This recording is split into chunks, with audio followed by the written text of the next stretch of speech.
దేవుడవు రాజా రాజా రాజా రాజాకి రాజు నీవు దేవా దేవా దేవా దేవాకి దేవుడవు నిత్యము స్తుతించిన నీ రుణము తీర్చలేను సమస్తం నీకిచ్చిన నీ త్యాగం మరువలేను. హల్లెలూయా, ప్రైజ్ ది లార్డ్. ప్రార్థన చేసుకుందాం. అందరూ కళ్ళు మూసుకోండి. మహాకృపా ప్రేమ గల మా దయగల తండ్రి, నీ నామమునకు వేలాది స్తోత్రములు నాయన.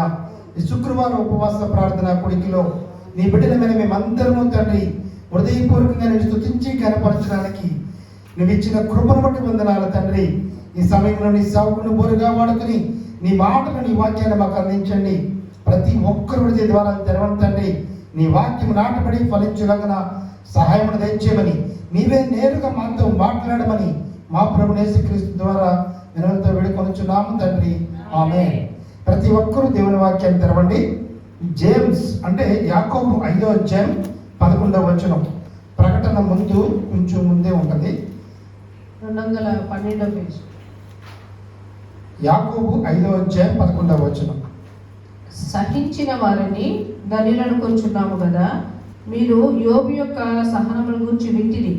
ఆయన ఎంతో జాలియు కనికరమును గలవాడని మీరు తెలుసుకొని ఉన్నారు. ఈరోజు మరొకసారి దేవుడు మనకు జ్ఞాపకం చేసే వాక్యాంశం ఏంటంటే, సహించిన వారిని ధన్యులు అనుకొనుచున్నాము కదా. ఈ లోకంలో ఎవరు ధన్యులు?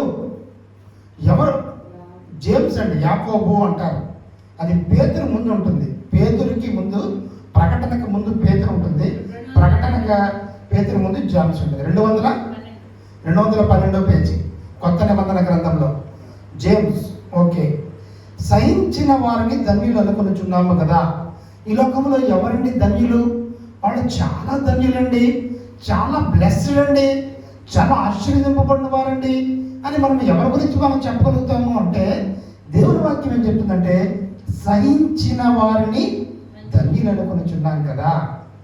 నువ్వు సహించేవాడివిగా ఉంటే, ఓపిక పట్టేవాడివిగా ఉంటే, ఓర్పు కలిగిన వాడివిగా ఉంటే, ఒక మాట అనే ముందు మన ఓర్పు సహనము కలిగి ఉంటే నువ్వు ధన్యుడవి. ఎందుకంటే నోటి మాట వల్ల మనం పాపం చేసే వారంగా ఉన్నాం.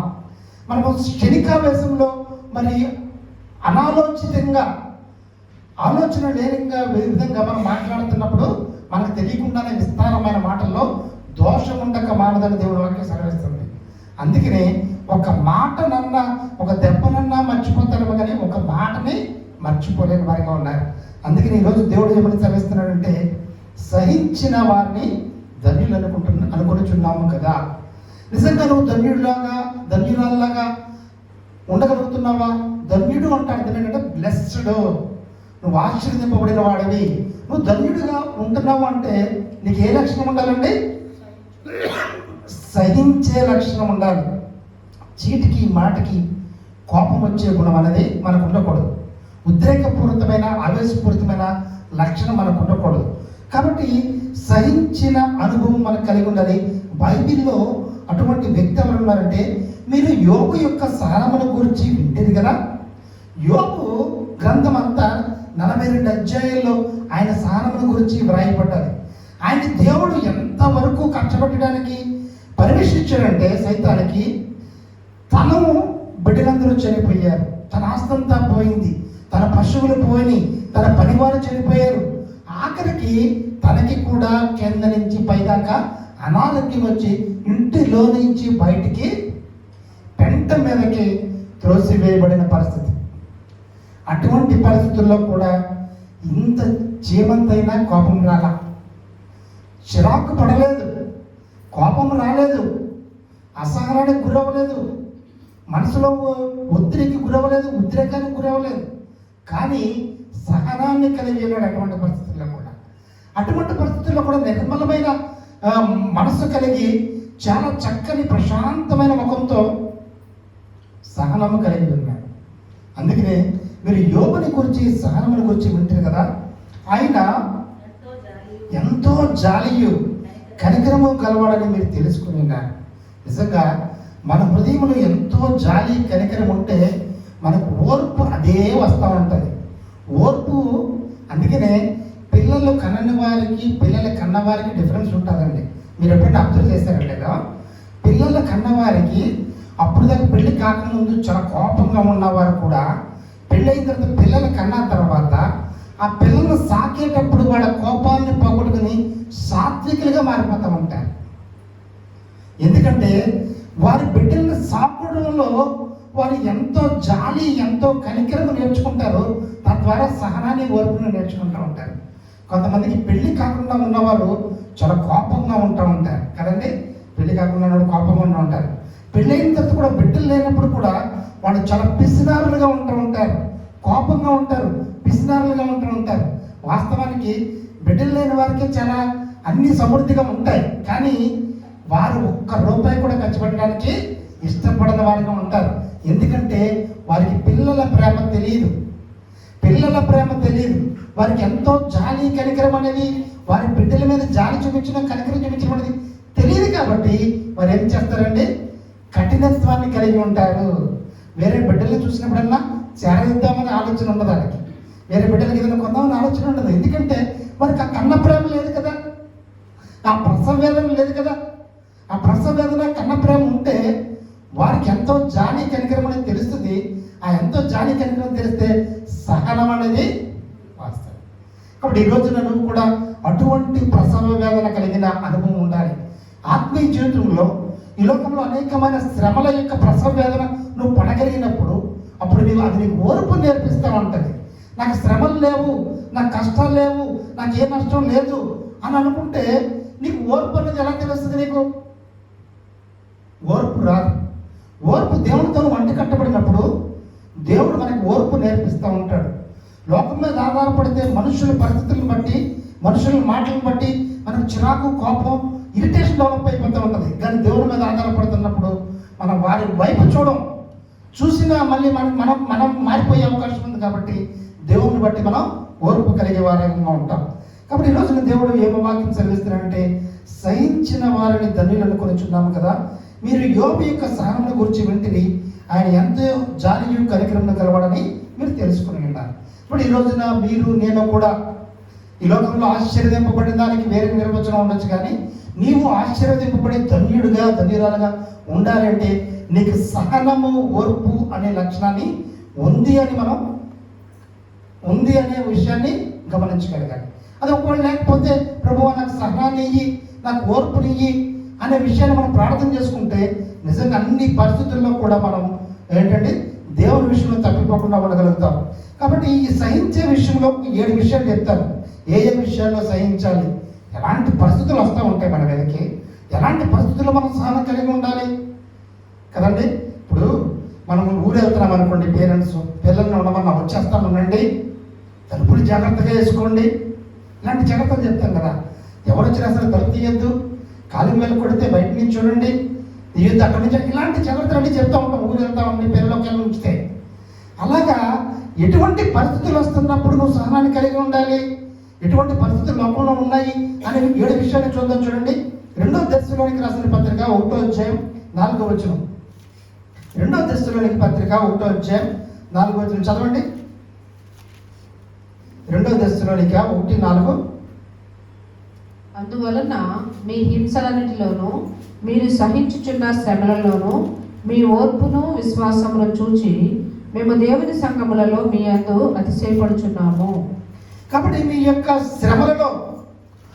శ్రమలలో మీరు ఓర్పు కలిగి ఉన్నారని మేము అతిశయించున్నాము.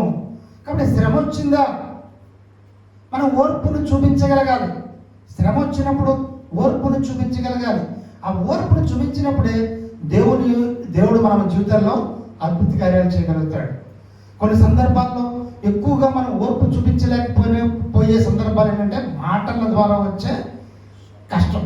కత్తిపోటు వంటి మాటలు మన హృదయాన్ని గాయం చేసినప్పుడు సహనాన్ని ఓర్పును కోల్పోతూ ఉంటాం కదండి.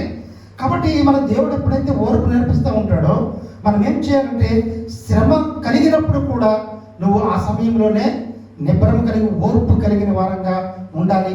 అటువంటి సందర్భంలో ఓర్పు కలిగి ఉంటేనే నువ్వు అతిశయాన్ని నువ్వేం చేస్తావంటే నువ్వు ధన్యుడుగా సహించిన వాడువుగా ధనుడుగా నువ్వు పిలవబడతావు. కాబట్టి శ్రమలు అనేది ఎవరికి రావట్లేదు, ప్రతి ఒక్కరికి. యోబు గారిని మనం చూసాం కదా, యోబు గారి గురించి విన్నాం కదా, ఒక 42 అధ్యాయాలు ఆయన గురించే వ్రాయబడ్డాయి కదా. కాబట్టి ఈ లోకంలో ప్రతి ఒక్కరూ శ్రమల గుండానే ప్రయాణం చేస్తున్నారు. యేసయ్య శిలువ శ్రమల గుండానే ప్రయాణం చేశాడు. ఆయన 12 మంది శిష్యులు అపొస్తలులు హతసాక్షులు అయిపోయారు. ఈ రోజుల్లో శ్రమ అనేది లేకుండా ఏ విషయము లేదు. లోకంలో ఏంటి, ఆత్మీయ జీవితంలో ఏంటి, ప్రతి విషయంలోనూ శ్రమల గుండానే మనం ప్రయాణం చేస్తూ ఉంటాం. అని అటువంటి శ్రమల్లోనే మనం సహించుకొని ఓర్పు కలిగి ఉంటే మనం దాన్ని బట్టి అతిశయించే వారంగా ఉండాలి. కాబట్టి మొట్టమొదటిగా నీకు శ్రమ వచ్చిందా, నువ్వు సంతోషించి సహనం కలిగి ఉండి దాన్ని బట్టి దేవుడు నన్ను మెచ్చుకుంటాడనే విషయాన్ని మనం అతిశయించే వారంగా ఉండాలి. మొట్టమొదటి. రెండోది ఏంటంటే 2 తిమోతి 2వ అధ్యాయం 26వ వచనం. 2 తిమోతి 2వ అధ్యాయం 26వ వచనం. 2 తిమోతి 2వ అధ్యాయం 26వ వచనం ఏమనుందంటే, సత్య విషయమైన అనుభవ జ్ఞానం వారికి కలుగుటకై దేవుడు ఒకవేళ ఎదురాడు వారికి మారు మనసు దయచేయను.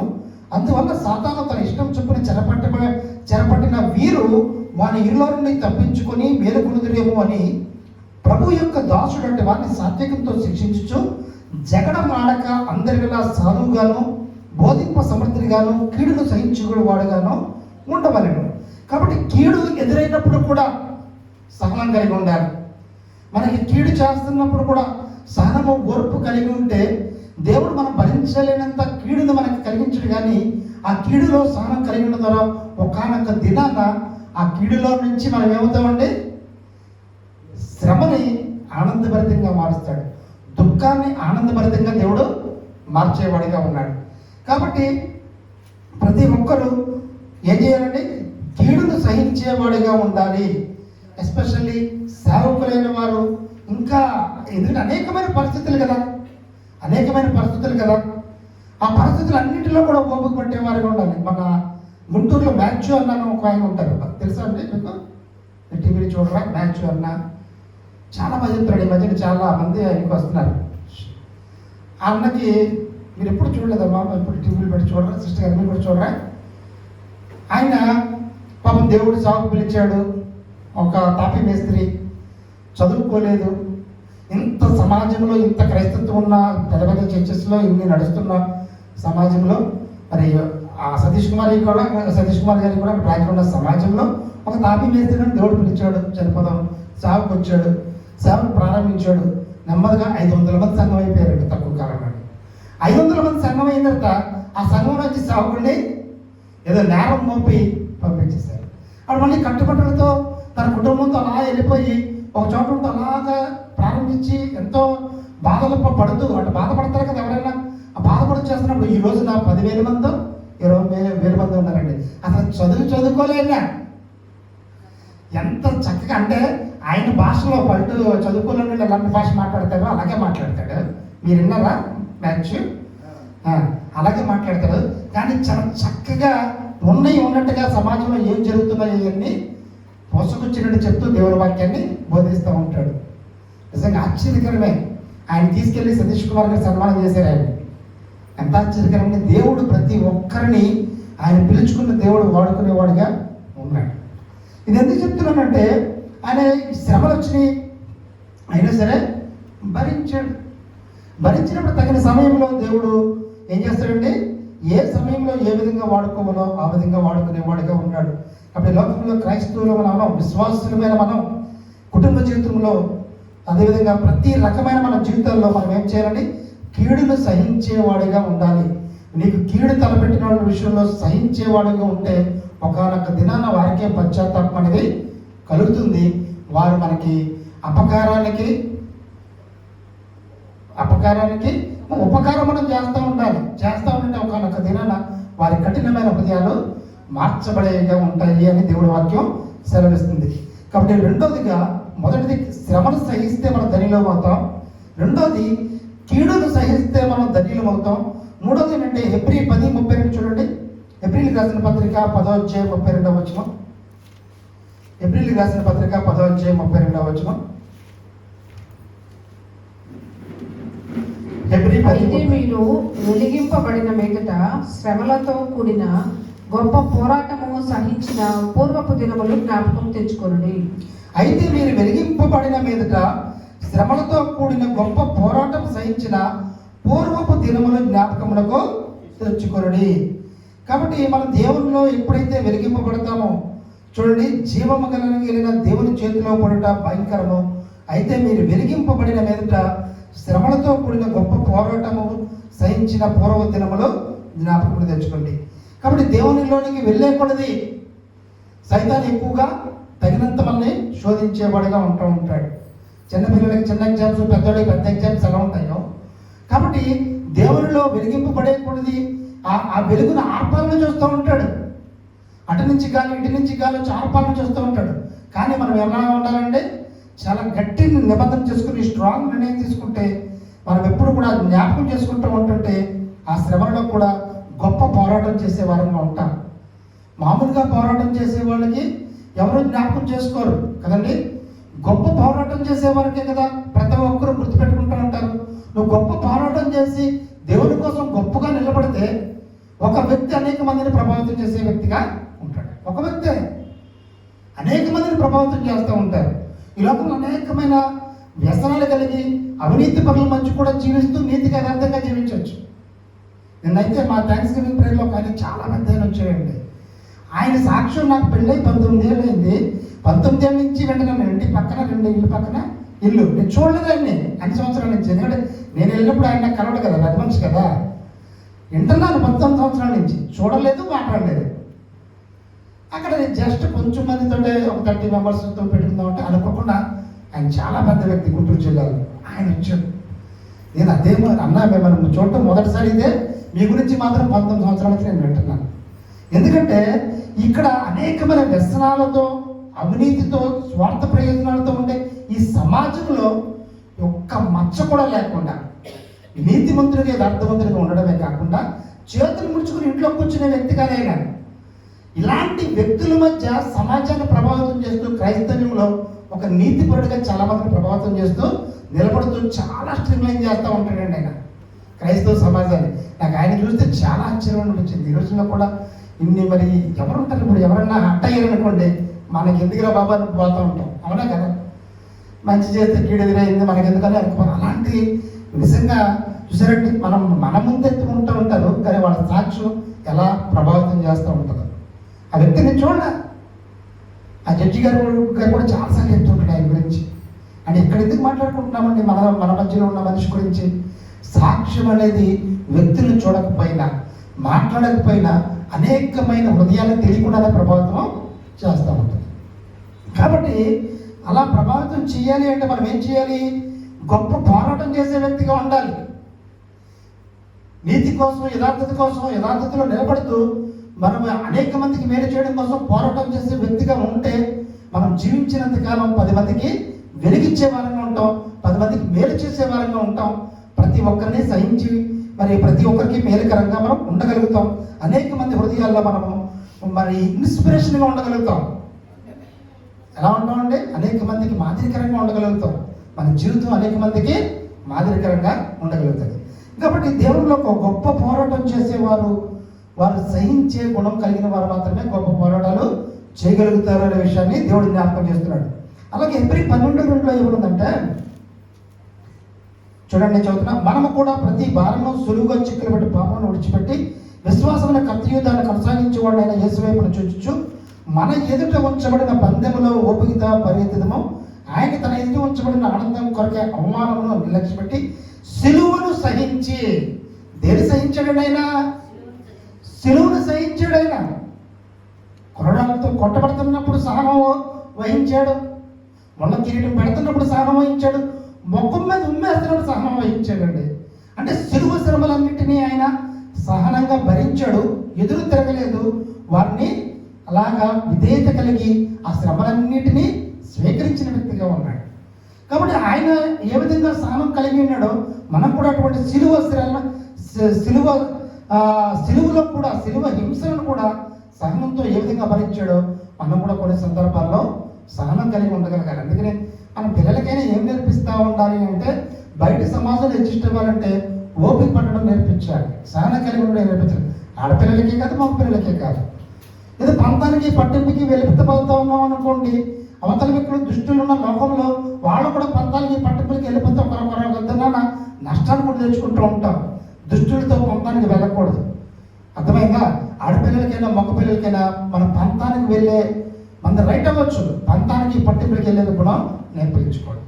కాబట్టి సహనము ఓర్పుని మనం నేర్చుకోవడం ద్వారా శిలువ శ్రమలను ఆయన సహనాన్ని మనం జ్ఞాపకం చేసుకుంటూ కొన్నిసార్లు ఓపికతో కనిపెట్టుంటే వాళ్ళలో మనం ప్రేమని పుట్టించగలుగుతాం. వాళ్ళలో కొనొక దినాన మార్పు వచ్చినప్పుడు అయ్యో మనం వాళ్ళని ఎంత బాధ పెట్టాం, అయినా సరే వాళ్ళలో ఓర్పు సహనం కోల్పోలేకుండా ఉన్నారే అనే విషయాన్ని వారు కొనొక దినాన వారి జీవితంలో డెఫినెట్గా మన జీవిత ఓర్పు సహనం వారిని జ్ఞాపకం తెచ్చేదిగా ఉంటుంది. కాబట్టి మనం కూడా నాలుగోదిగా ఆయన సిలువను హింసను సహించాడు, మనం కూడా చాలా సహించే వారంగా ఉండాలని నాలుగో విషయంగా దేవుడు జ్ఞాపకం చేస్తున్నాడు. జేమ్స్ 1:12 ఏమన్నదంటే, జేమ్స్ 1:12 శోధన సహించేవాడు ధన్యుడు, అతను శోధనకు నిలిచిన వాడే ప్రభువు తనను ప్రేమించే వారికి వాగ్దానం చేసిన జీవ కిరీటం పొందడు. జీవ కిరీటం ఎవరు పొందుతారట? శోధన సహించేవాడు ధన్యుడు, అతను శోధనకు నిలిచిన వాడై. శోధన ఎవరికి వస్తుందండి? చెట్లకి రాళ్ళకి రప్పలకి రాదు.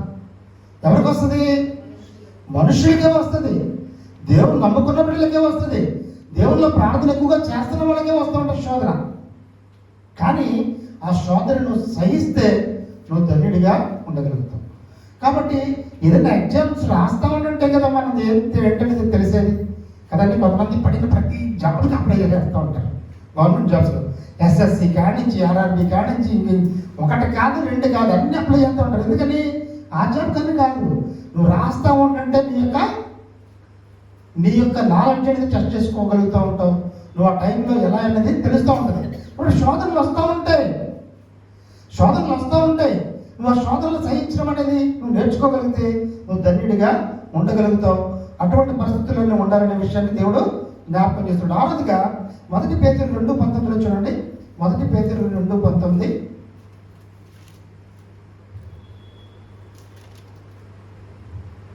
పూర్ణ భయంతో లోబడి ఎవడైనా అన్యాయంగా శ్రమ పొందొచ్చు దేవుని గురించిన మనస్సాక్షి కలిగి దుఃఖము సహించినలా అతను హితమగును. ఎవడైనా అన్యాయముగా శ్రమ పొందొచ్చు దేవుని గురించిన మనస్సాక్షి కలిగి దుఃఖము సహించినలా అతడు హితమగును. ఇది చిన్న విషయం కాదు. నువ్వు పక్కన అన్యాయం అయిపోతున్నావు, నేను కావాలని కష్టపెడుతున్నారు, అవతరులది అన్యాయం చేస్తున్నారు, మనం ఏం చేయలేకపోతున్నాం. అలాంటి పరిస్థితుల్లో కూడా అన్యాయాన్ని సహిస్తూ కూడా మనం ఏం చేయాలట? అన్యాయం వల్ల శ్రమ పొందుచు కూడా దేవుని గురించిన మనస్సాక్షితో లోపల దుఃఖపడుతూ ఉంటాం, మనుషులుగా దుఃఖపడుతూ ఉంటాం కదా. ఆ దుఃఖాన్ని సహించి దుఃఖంతో సహనం కలిగి ఉంటామనంటే తప్పకుండా అది మనకి మేలవుతుంది. డెఫినెట్గా అది మేలవుతుంది, అది నష్టమే అవ్వదు.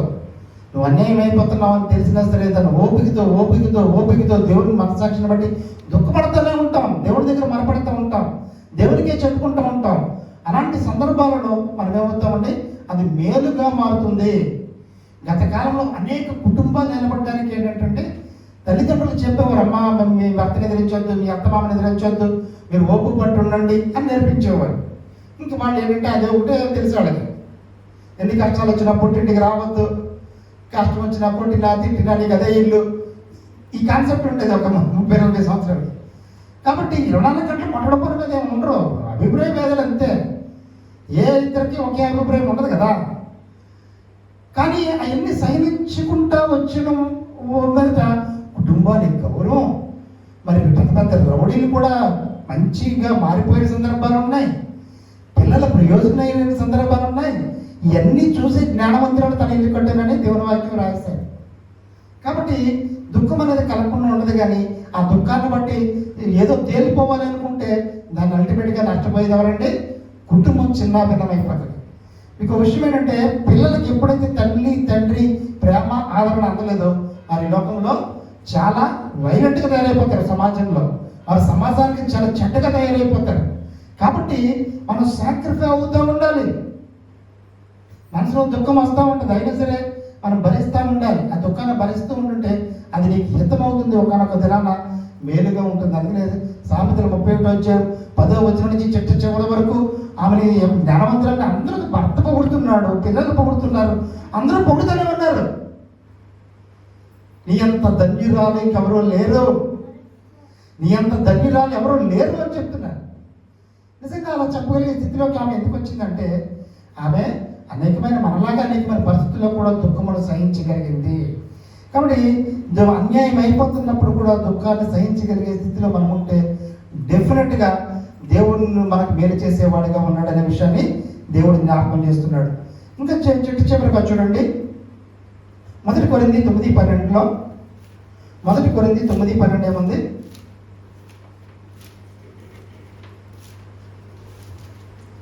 మొదటి కొరింథీ 9:12 ఇతరులకు మీ పైని ఈ అధికారంలో పాలు కలిగిన యెడల మాకు ఎక్కువ కలదు కదా. అయితే మేము ఈ అధికారంలో వినియోగించుకోలేదు.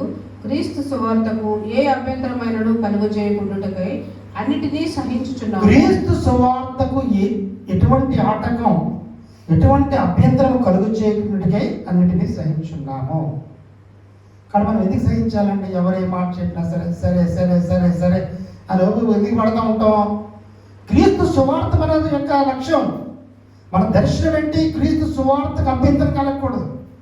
అక్కడికి అతనికి వాళ్ళకి మనకి తగ్గఫోరు కాదు. క్రీస్తు సువార్తకి ఏ కోణంలో కూడా అభ్యంతరం కలగకూడదు అనే ఉద్దేశంలో మనం ఏం చేస్తూ ఉంటామంటే, అన్నిటినీ సహించుకుంటూ సరేలే సరేలే సరేలే అంటూ ముందుకు పోతూ ఉంటాయి. అలా చేయకపోతే క్రీస్తు సువార్తకు అభ్యంతరాలు కలుగుతూ ఉంటాయి. కాబట్టి మనము దేవుడిచ్చిన వివేచన జ్ఞానంతో మనం ఏం చేయాలండి? అన్నిటినీ సహించుకుంటూ ముందుకు పోయే వారంగా ఉండగలగాలి. కాబట్టి ఈ రోజున మొట్టమొదటిగా వాక్యాంశం ఏం చెప్పినంటే, సహించిన వారు ధన్యులు అని చెప్పారా లేదా? ఎవరైతే సహిస్తారో వారే ధన్యులు. ఎటువంటి విషయాల్లో సహించాలంటే, మొట్టమొదటిగా నీకు శ్రమ వచ్చిందా, నువ్వు సహించు. రెండోదిగా నీకు ఎవరైనా కీడు చేస్తున్నారా, నువ్వు సహించు. మూడోదిగా నువ్వు గొప్ప పోరాటం చేసి మంచి కోసం, నీతి కోసం, నిజాయితీ కోసం నువ్వు నిలబడుతున్నావా, గొప్ప పోరాటం చేస్తున్నావా, అలాంటి విషయాల్లో ఎదురైన ఇబ్బందులు అన్నింటి విషయంలో నువ్వు సహించు. నాలుగోదిగా దేవుడు సిలువను, హింసను సహించాడు, దాన్ని జ్ఞాపకం చేసుకుంటూ నువ్వు కూడా అన్ని సందర్భాల్లో ఆయన పడిన సిలువ శ్రమలో ఆయన సహనాన్ని జ్ఞాపకం చేసుకుంటూ, అంతకు మించి మనం ఏ శ్రమలు పట్టలేదు కానీ, కాబట్టి అటువంటి సిలువ శ్రమని జ్ఞాపకం చేసుకుంటూ సహనాన్ని కలిగి ఉండాలి. నాలుగోది. ఐదోది శోధన వస్తుంది. చాలా శోధనలు వస్తూ ఉంటాయి. మానసిక శోధనలు, శారీరక శోధనలు అనేక, ఒకటి కాదు రెండు కాదు. ఏదో ఒక శోధన ఏదో ఒక మూల నుంచి సైతాన్ని మన దగ్గరికి వెళ్ళి ఇసురుతూనే ఉంటాడు. కాబట్టి ఆ శోధనను మనం సహించే వారంగా ఉంటే మనకు దేవుడు ఏం చేస్తాడంటే, మనల్ని ధన్యులుగా చేస్తాడు. ఇంకోటి ఏంటి? దుఃఖంలో దుఃఖాన్ని సహించాలి. అంటే అన్యాయం అయిపోతున్నప్పుడు కూడా నీకు దుఃఖం కలుగుతూ ఉంది, బాధ కలుగుతూ ఉంది, అయినా సరే నువ్వు సహిస్తా ఉన్నట్టు దేవుడు అది మేలుగా మారుస్తాడు. లాస్ట్కి ఏంటంటే చూడండి, క్రీస్తు సువార్తకు ఏ అభ్యంతరం కలగకుండా ఉండడానికి అన్నిటినీ సహించేయన్నాడు.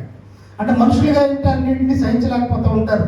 ఈ ఆరింటిలో ఎక్కడైనా ఫెయిల్ అవుతూ ఉంటారు అనేసి, నీ దర్శనము, నీ యొక్క బాధ్యత, నీ భారము, నీ బరువు ఏంటంటే క్రీస్తు సువార్తను ప్రకటించడమే. దానికి అభ్యంతరం కలగకుండా ఉండడానికి ఎన్ని విషయాలు నీ మీద నష్టం కలిగినా సరే నువ్వు సహించేవాడుగా నువ్వు ఉండు అని దేవుని వాక్యం సెలవిస్తుంది. కాబట్టి ఇన్ని రకాలుగా మనం సహించగలుగుతా ఉంటే, సహించిన వారిని ధన్యులను కొలుచున్నాము కదా. యోగ జీవితంలోనే కూడా అటువంటి సహనం కలిగి ఉన్నాడు కదా, ఎంతో జాలి కనికరం కలిగి ఉన్నాడు కదా.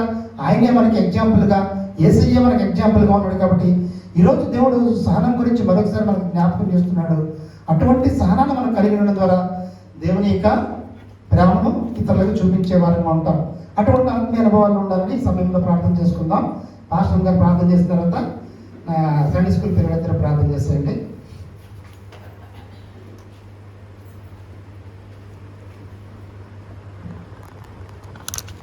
నీ శ్రమలలో పాల్గొనుటయే నా దర్శనమాయనే, నా తనువందున శ్రమలు సహించి నీ వారసుడనై